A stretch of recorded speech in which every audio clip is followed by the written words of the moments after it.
Imagine walking the same streets as emperors, gladiators, and ancient philosophers. In the heart of Rome, the past is not lost. It's still alive. Four breathtaking monuments, each holding secrets of power, glory, and blood.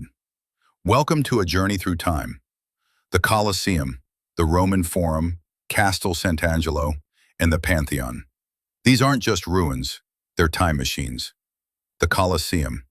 Towering above the city like a fossil of imperial might, the Colosseum is Rome's most iconic structure, a colossus of stone and ambition. Built nearly 2,000 years ago under Emperor Vespasian and completed by his son Titus, this arena wasn't just for entertainment, it was for control. Seating over 50,000 spectators, it welcomed all classes of Roman society, from slaves in the upper tiers to senators and emperors, with the best view in the house. Beneath their feet in the hypogeum, an underground maze of chambers, cages, and elevators brought gladiators and wild beasts to the surface. Lions, tigers, elephants, even crocodiles. The exotic and the terrifying were paraded before the bloodthirsty crowd. And the gladiators? They weren't just warriors, they were celebrities. Slaves turned fighters, trained to kill or die with honor. Some earned their freedom, others became legends in death. Every battle, a performance. Every drop of blood, a spectacle. But the Colosseum was more than a battleground, it was a political tool. Emperors used it to gain favor, feeding the people not with bread, but with brutality. Panem et circenses, bread in circuses. That was the Roman promise. Keep the people entertained and they won't ask questions. Over time, the arena saw everything. Naval reenactments when it was flooded, public executions, mock hunts, and imperial propaganda on full display.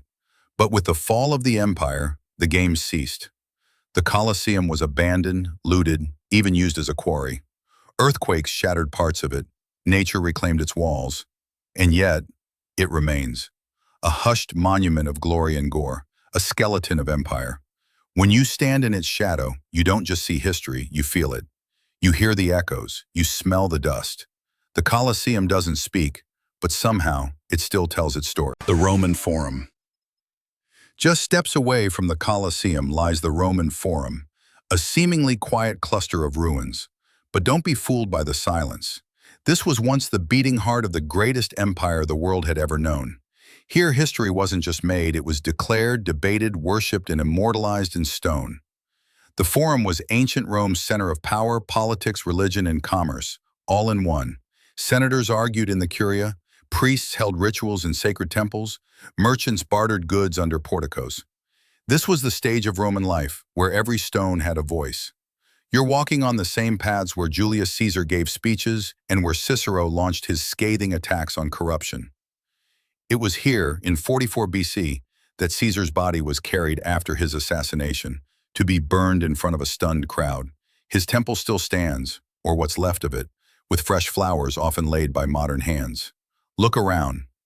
The Temple of Saturn, once home to Rome's vast treasury, the Arch of Septimius Severus, carved to glorify conquest in the east. The Rostra, a speaker's platform adorned with the bronze prows of enemy ships. Back then, the Forum dazzled in white marble, bronze statues, and gold accents. Voices echoed through its grand basilicas, echoing decisions that would shape nations.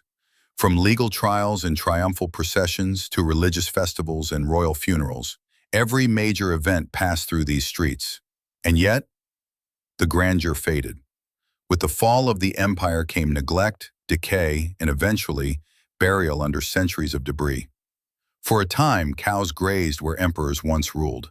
Locals called it the Campo Vaccino, the cow field. But beneath the layers of time, the Forum endured. And when archaeologists finally unearthed it, they weren't just digging up ruins, they were uncovering the DNA of Western civilization. Today, the Roman Forum is a memory made visible, a sacred echo of voices long gone. It's not just the soul of ancient Rome, it's the blueprint of the modern world. Castel Sant'Angelo. Rising along the banks of the Tiber River is a fortress shrouded in mystery and transformation.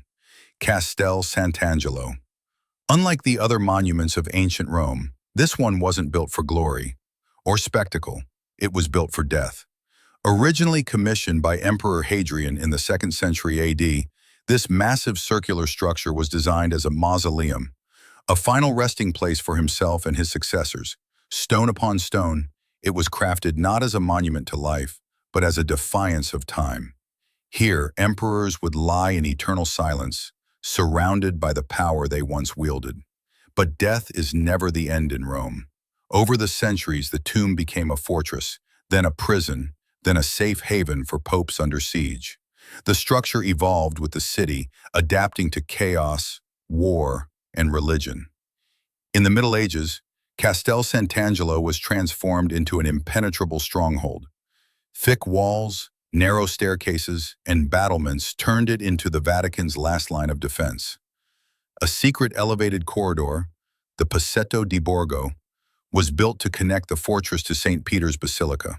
During times of invasion, popes would flee through this passage, escaping death by mere steps. Inside these cold walls, darker stories unfolded. The dungeons held prisoners of politics and heresy.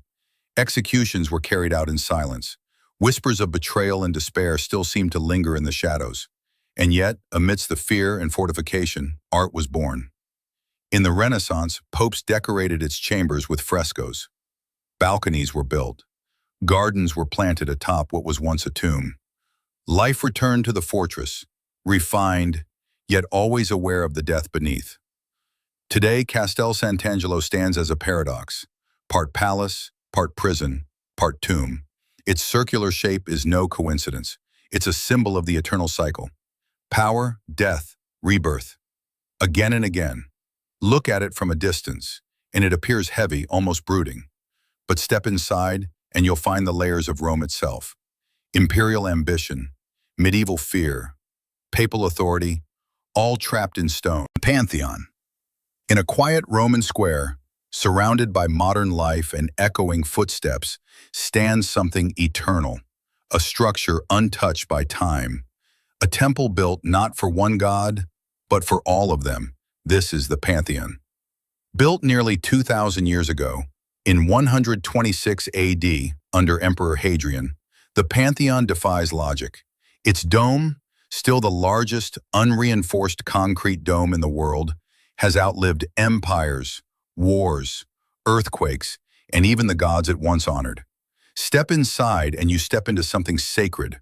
No electric lights, no flashy ornament, only sunlight, streaming from a perfect circle in the ceiling, the oculus, the only source of light, the only window to the heavens.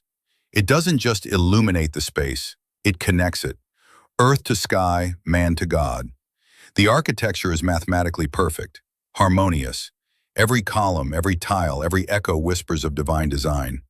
The Romans didn't just build this with concrete, they built it with cosmic intention.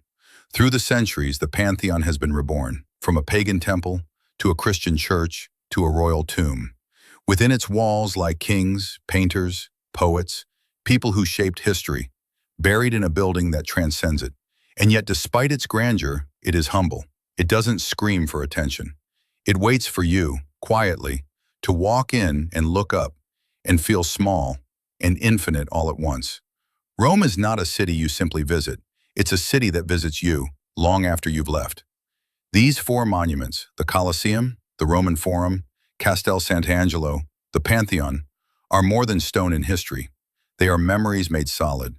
Echoes of laughter, screams, prayers and dreams, all still lingering in the air. In Rome, the past is not behind us. It surrounds us.